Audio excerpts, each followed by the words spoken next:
আল্লাহ তাআলা কিয়ামতের দিন সাইয়েদনা নূহ আলাইহিস সালামকে বলবেন, নূহ তুমি কি দাওয়াত পৌঁছিয়েছো তোমার উম্মতের কাছে?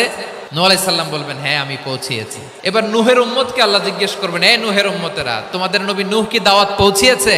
নূহের উম্মত বলবে, না আল্লাহ, আমাদের কাছে কোনো সতর্ককারী আসে নাই, কোনো নবী টবি আসে নাই, কোনো দাওয়াতও আমরা পাই নাই, আপনারাও চিনি নাই, জান্নাতও চিনি নাই, জাহান্নামও চিনি নাই।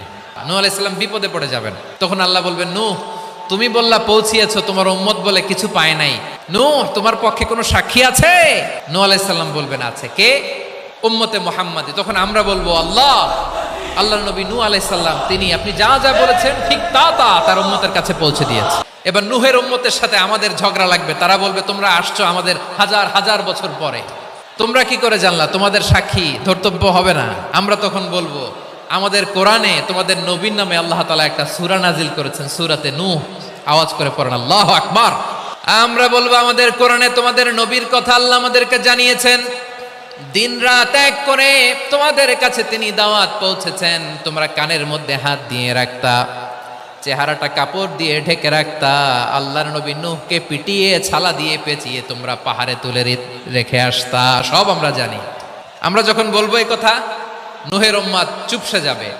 তখন আমরা সত্য বলেছি কিনা এটা আল্লাহ তাআলা জানতে চাইবে বিশ্বনবীর কাছে। তখন বিশ্বনবী আমাদের পক্ষে সাক্ষী দিবেন। আওয়াজ করে বলেন আল্লাহু আকবার। এজন্য আল্লাহ বলেন, নবী আপনি হচ্ছেন সাক্ষ্যদাতা, সব নবীদের উপর আপনি হবেন সাক্ষী, আবার আপনার উম্মতের সাক্ষীর উপর আপনি হবেন সাক্ষী। তার মানে নবী গো, কিয়ামতের কঠিন ময়দানে আপনি হবেন রাজ সাক্ষী।